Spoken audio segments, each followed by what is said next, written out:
Hello दोस्तों, आप सभी का स्वागत है हमारे यूट्यूब चैनल आशीष जी के एकेडमी पे। तो दोस्तों, आज हम लोग जो पर्यावरण का प्रैक्टिस सेट हम लोग कर रहे थे उसको कंटिन्यू फिर कर रहे हैं।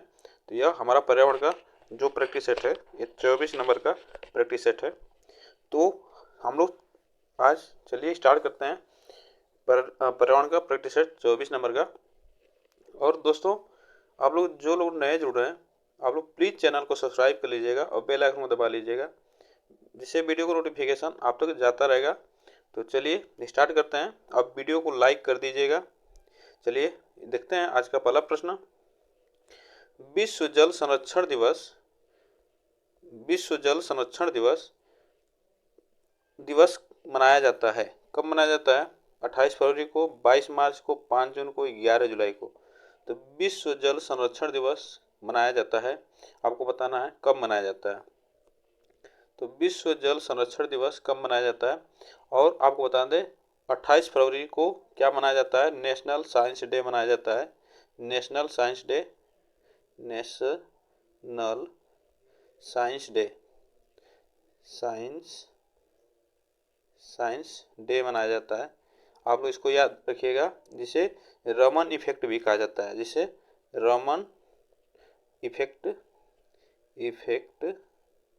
रमन इफेक्ट भी कहा जाता है, जो कि 28 फरवरी को होता है। और विश्व जल संरक्षण दिवस यह 22 मार्च को मनाया जाता है। और 5 जून को आप लोग जानते हैं पर्यावरण दिवस मनाया जाता है।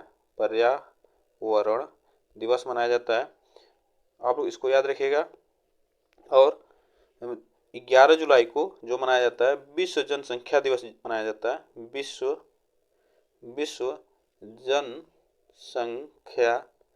विश्व जनसंख्या दिवस मनाया जाता है। तो ऑप्शन इसमें जो हमारा सही है, बी ऑप्शन सही है। ठीक ना? तो चलिए आगे चलते हैं। Question number second. एक पारिस्थितिकी तंत्र में मानव वे सभी जंतु सामान्यतः होते हैं। एक पारिस्थितिकी तंत्र में सभी मानव और सभी जंतु सामान्यतः होते हैं। उत्पादक, अपघटक, उपभोक्ता, उपरोक्त में से कोई नहीं। तो आपको बताना है एक पारिस्थितिकी तंत्र जो होता है उसमें क्या होता है? मानव और सभी जंतु सामान्यतः क्या होते हैं? उत्पादक होते हैं, अपघटक होते हैं, उपभोक्ता होते हैं। तो देखिए, जो एक पारिस्थितिकी तंत्र होता है उसमें जो हमारा उपभोक्ता सभी होते हैं। मानव और जंतु जो होते हैं सामान्यतः या पारिस्थितिकी तंत्र में उपभोक्ता होते हैं। ऑप्शन इसमें हमारा जो सही है, सी ऑप्शन सही है। ठीक ना? चलिए आगे चलते हैं। Question number third. किसी पारितंत्र में होते हैं उत्पादक, उपभोक्ता तथा अपघटक। उत्पादक शाकाहारी, मांसाहारी तथा अपघटक पौधे तथा जीव जंतु। जैविक तथा अजैविक घटक। आपको बताना है बायोटिक, अबायोटिक। ठीक ना? जैविक बायोटिक होता है और अजैविक अबायोटिक। ठीक है? तो इसमें जो ऑप्शन हमारा जो सही है, कौन सा ऑप्शन सही होगा? इसमें ऑप्शन डी हमारा सही होगा। ठीक ना? किसी पारितंत्र में क्या होते हैं? जैविक तथा अजैविक घटक होते हैं। ऑप्शन इसमें हमारा डी सही है। चलिए आगे चलते हैं। Question number fourth. निम्नलिखित में से किसे पर्यावरण के मूल संगठकों में शामिल नहीं किया गया है? तो किसे शामिल नहीं किया गया है? अजैविक, जैविक, ऊर्जा, स्थानिक। तो किसे पर्यावरण के मूल संगठकों में शामिल नहीं किया गया है, यह आपको बताना है। तो इसमें कौन सा ऑप्शन हमारा सही होगा? तो इसमें से कौन सा ऑप्शन हमारा सही होगा जो मूल संगठकों में शामिल नहीं किया गया है? तो इसमें कौन सा ऑप्शन हमारा सही होगा? तो देखिए, इसमें जो हमारा मूल संगठकों में शामिल नहीं है तो यह स्थानिक है। इसमें आप लोग ध्यान दीजिएगा, यह स्थानिक है जो कि यह मूल संगठकों में शामिल नहीं है। ठीक ना? तो ऑप्शन इसमें हमारा डी सही है। तो इसमें ऑप्शन हमारा डी सही है। चलिए आगे चलते हैं। Question number 5। सर्विस स्टेशनों में मोटर कारखाने की प्रदूषण की जांच करते समय निम्नलिखित में से किस की मात्रा का पता लगाया जाता है? सीसा तथा कार्बन कणों की मात्रा का, नाइट्रोजन तथा सल्फर ऑक्साइड की मात्रा का, कार्बन मोनोऑक्साइड की मात्रा का, कार्बन डाइऑक्साइड मात्रा का। तो इसमें से कौन सा ऑप्शन सही होगा? जो सर्विस स्टेशन होते हैं उसे मोटर कारखाने जो होते हैं उसे जो वाहन होते हैं उसके जो प्रदूषण देते हैं, तो उसमें उसी को क्या उसका जांच जो होता है, प्रदूषण एक बनता है ना, प्रदूषण सर्टिफिकेट बनता है, तो उसमें जो प्रदूषण देता है उसमें क्या उसका पता लगाया जाता है। तो उसमें जो पता लगाया जाता है, इसमें हमारा ऑप्शन कौन सा सही है? ये ऑप्शन सही होगा। सीसा तथा कार्बन कणों की मात्रा उसमें का पता लगाया जाता है कि कितना % कार्बन डाइऑक्साइड दे रहा है और कार्बन दे रहा है और सीसा दे रहा है। ऑप्शन इसमें जो हमारा सही है, ये ऑप्शन सही है।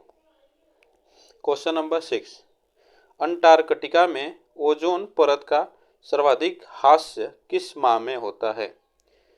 अंटार्कटिका में ओजोन परत का सर्वाधिक ह्रास किस माह में होता है? दिसंबर तथा जनवरी माह के बीच, अक्टूबर तथा नवंबर माह के बीच, सितंबर से अक्टूबर माह के बीच और अगस्त से सितंबर माह के बीच। तो ये आपको बताना है किस महीने में यह अंटार्कटिका में ओजोन परत का सर्वाधिक ह्रास होता है। तो इसमें कौन सा ऑप्शन हमारा सही होगा?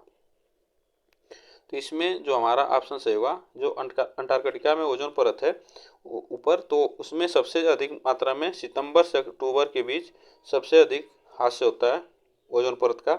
ऑप्शन इसमें हमारा जो सही है, सी ऑप्शन सही है।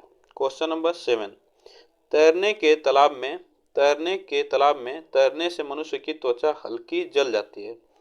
तो इसमें कौन सा? अवरक्त किरणों के कारण, क्लोरीन के कारण, उष्मा के कारण, पराबैंगनी किरणों के कारण। इसमें से कौन सा ऑप्शन हमारा सही होगा?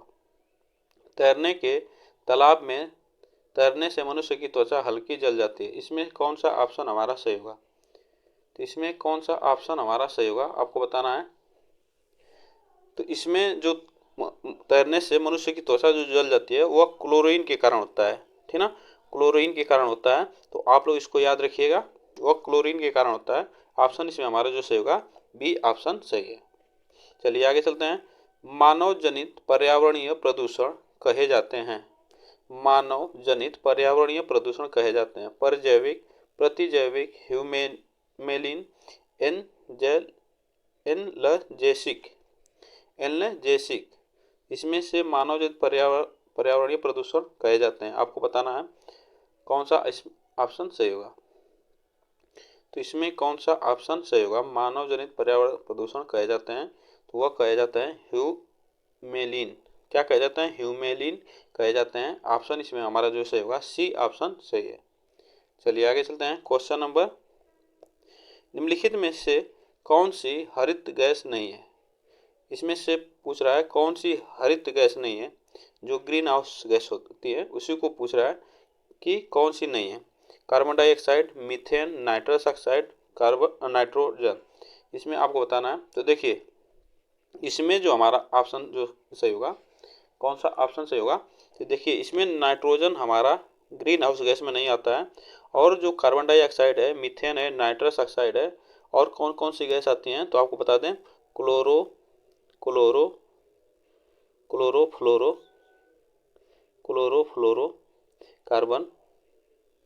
क्लोरोफ्लोरोकार्बन ये होती है।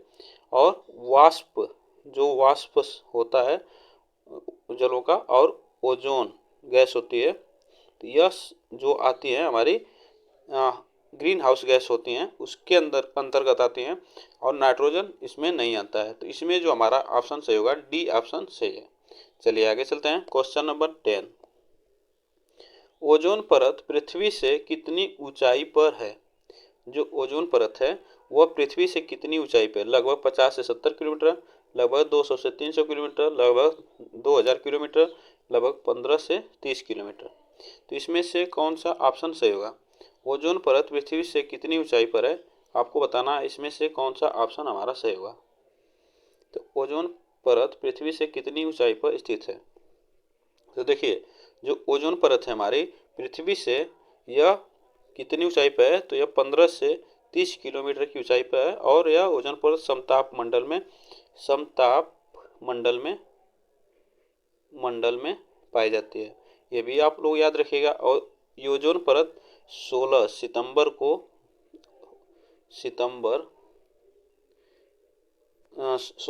को ओजोन दिवस मनाया जाता है। आप लोग इसको याद रखिएगा, 16 सितंबर को ओजोन दिवस मनाया जाता है। ठीक, ऑप्शन इसमें हमारा जो सही है, डी ऑप्शन सही है। क्वेश्चन नंबर 11, मरुस्थल में उगने वाले पौधे कहलाते हैं? मरुस्थल में उगने वाले पौधे कहलाते हैं मोजोफाइट्स, हाइड्रोफाइट्स, जीरोफाइट्स, हेलोफाइट्स। तो मरुस्थल में उगने वाले पौधे कहलाते हैं, आपको बताना है इसमें कौन सा ऑप्शन सही होगा। तो मरुस्थल में उगने वाले पौधे क्या कहलाते हैं? तो मरुस्थल में जो उगने वाले पौधे होते हैं यह जीरोफाइट्स कहलाते हैं। आप लोग इसको याद रखिएगा, मरुस्थल में उगने वाले पौधे जीरोफाइट्स कहलाते हैं, ठीक ना। ऑप्शन इसमें हमारा जो सही होगा सी ऑप्शन सही है। तो इसमें ऑप्शन हमारा कौन सा सही है? जीरोफाइट्स, ऑप्शन सी सही है। चलिए आगे चलते हैं। क्वेश्चन नंबर 12, मरुस्थल पादप अधिकतर होते हैं।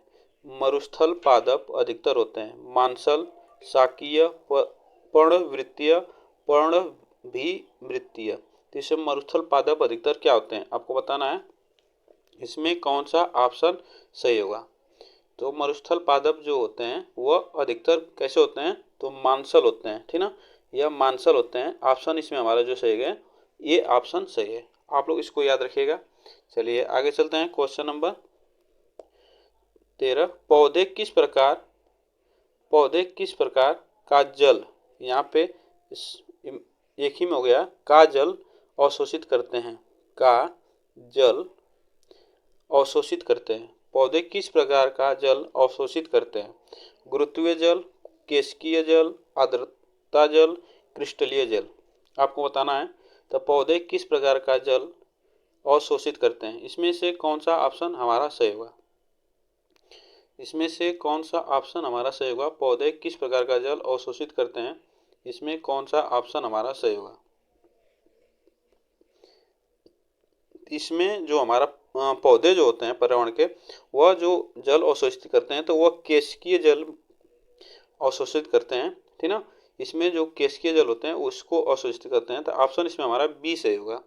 चलिए आगे चलते हैं। क्वेश्चन नंबर 14, एक खाद्य स्तर से दूसरे खाद्य स्तर में जाने पर ऊर्जा का ह्रास होता है, आपको बताना है। ऊर्जा का ह्रास होता है 20%, 40%, 80%, 90%। इसमें कौन सा ऑप्शन हमारा सही होगा? इसमें कौन सा ऑप्शन सही ऑप्शन हमारा सही होगा? एक स्तर से दूसरे स्तर तक जाने में ऊर्जा का कितने परसेंट ह्रास होता है, तो आपको बताना है। तो इसमें हमारा जो ह्रास होता है यह 90%, 90% होता है, ठीक ना। ऑप्शन इसमें हमारा जो सही होगा डी ऑप्शन सही है, 90% होता है। आप लोग इसको याद रखिएगा। चलिए आगे चलते हैं। लवणीय मृदा में उगने वाले पादपों को कहते हैं।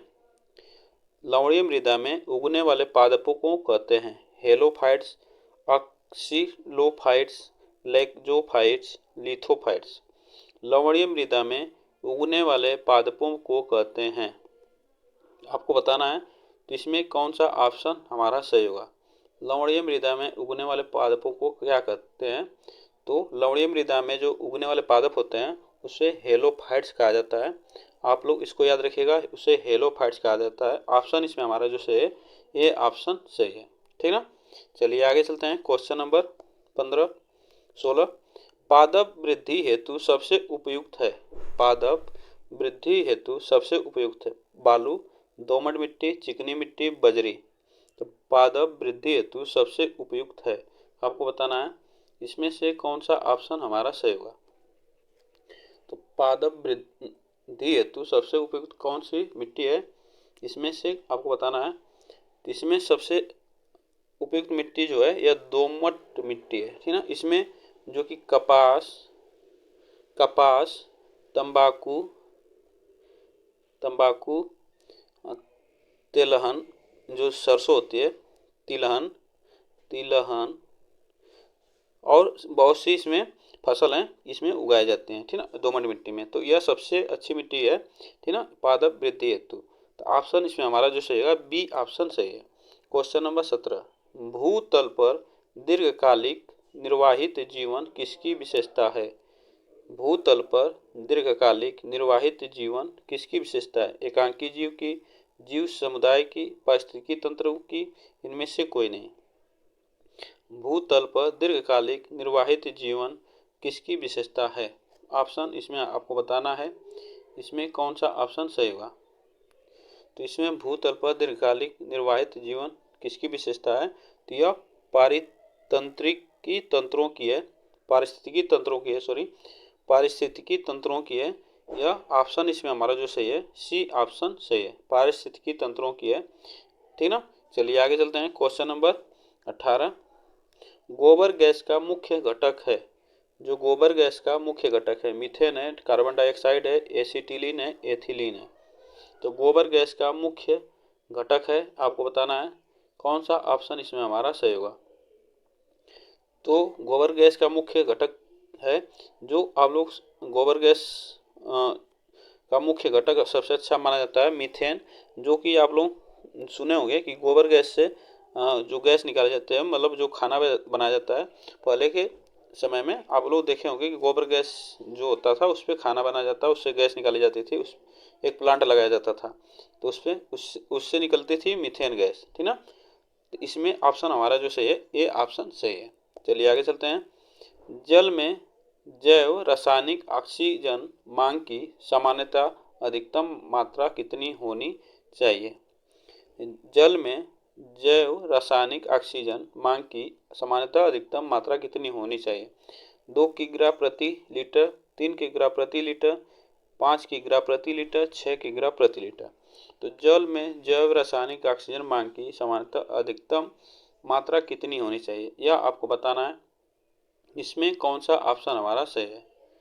तो देखिए, जल में जो जैव रासायनिक ऑक्सीजन की मांग जो होती है, वह सामान्यतः 3 किलो प्रति लीटर, 3 किलो प्रति लीटर की अधिकतम मात्रा होनी चाहिए। ऑप्शन इसमें जो हमारा सही है, बी ऑप्शन सही है। चलिए आगे चलते हैं। क्वेश्चन नंबर 20, प्रकाश संश्लेषण का अंतिम उत्पादक है। प्रकाश संश्लेषण का अंतिम उत्पादक है कार्बोहाइड्रेट, कार्बन डाइऑक्साइड, ऑक्सीजन, जल। प्रकाश संश्लेषण का अंतिम उत्पादक है, आपको बताना है इसमें से कौन सा ऑप्शन सही होगा। तो प्रकाश संश्लेषण का अंतिम उत्पादक क्या होता है? तो यह जो प्रकाश संश्लेषण होता है वह अंतिम उत्पादक होता है कार्बोहाइड्रेट होता है। ठीक ना, इसका कार्बोहाइड्रेट होता है। इसमें ऑप्शन हमारा ए सही है। चलिए आगे चलते हैं। क्वेश्चन नंबर 21, कोपनहेगन किसकी राजधानी है? कोपहेगन कोपेनहेगन है। कोपेनहेगन किसकी राजधानी है? कनाडा की है, इंडोनेशिया की, डेनमार्क की, आयरलैंड की। कोपेनहेगन किसकी राजधानी है, यह आपको बताना है। तो आप बताइए, कनाडा की राजधानी क्या है? Ottawa, Ottawa, Ottawa. कनाडा की राजधानी ओटावा है। इंडोनेशिया की राजधानी जकार्ता है, जकार्ता है। और आयरलैंड की राजधानी डबलिन है, डबलिन। आयरलैंड की राजधानी डबलिन है। और कोपहेन जो कि है डेनमार्क की राजधानी है। कोपेनहेगन ये डेनमार्क की राजधानी है। तो आप लोग इसको याद रखिएगा। कनाडा की राजधानी ओटावा, इंडोनेशिया की राजधानी जकार्ता, आयरलैंड की डबलिन। तो इसमें ऑप्शन जो सही है हमारा, सी ऑप्शन सही है, डेनमार्क की राजधानी कोपेनहेगन। ठीक ना, ऑप्शन सी सही है। क्वेश्चन नंबर 22, अंतर्राष्ट्रीय अम्ल वर्षा सूचना केंद्र, अंतर्राष्ट्रीय अम्ल सूचना केंद्र के कारण चर्चित शहर ओस्लो किस देश की राजधानी है? जो ओस्लो है यह किस देश की राजधानी है? नॉर्वे की, अमेरिका की, स्विट्जरलैंड की, उपरोक्त में से कोई नहीं। जो कि ओस्लो में अंतर्राष्ट्रीय अम्ल वर्षा सूचना केंद्र भी है, आप लोग इसको याद रखिएगा। तो इसमें ओस्लो किस देश की राजधानी है, ऑप्शन इसमें हमारा कौन सा सही होगा? तो देखिए, इसमें आप लोग बता दें, अमेरिका की राजधानी क्या है? Washington, Washington, Washington. और स्विट्जरलैंड की राजधानी जो है बर्न, क्या है? बर्न। और इसकी सबसे बड़ी जो शहर है स्विट्जरलैंड की, तो यह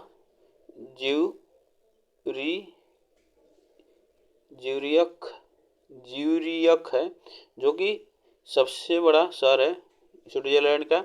और जो कि ओस्लो किसकी राजधानी है? तो नॉर्वे की राजधानी है। आप लोग इसको याद रखिएगा। इसमें जो ऑप्शन हमारा सही होगा, ए ऑप्शन सही है।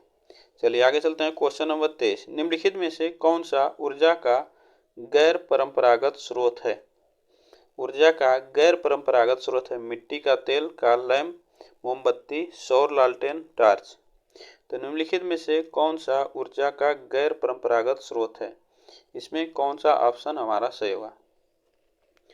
तो निम्नलिखित में से कौन सा ऊर्जा का गैर परंपरागत स्रोत है? इसमें कौन सा ऑप्शन सही होगा? तो देखिए, ऊर्जा का जो गैर परंपरागत स्रोत है वो हमारा है, कौन सा है?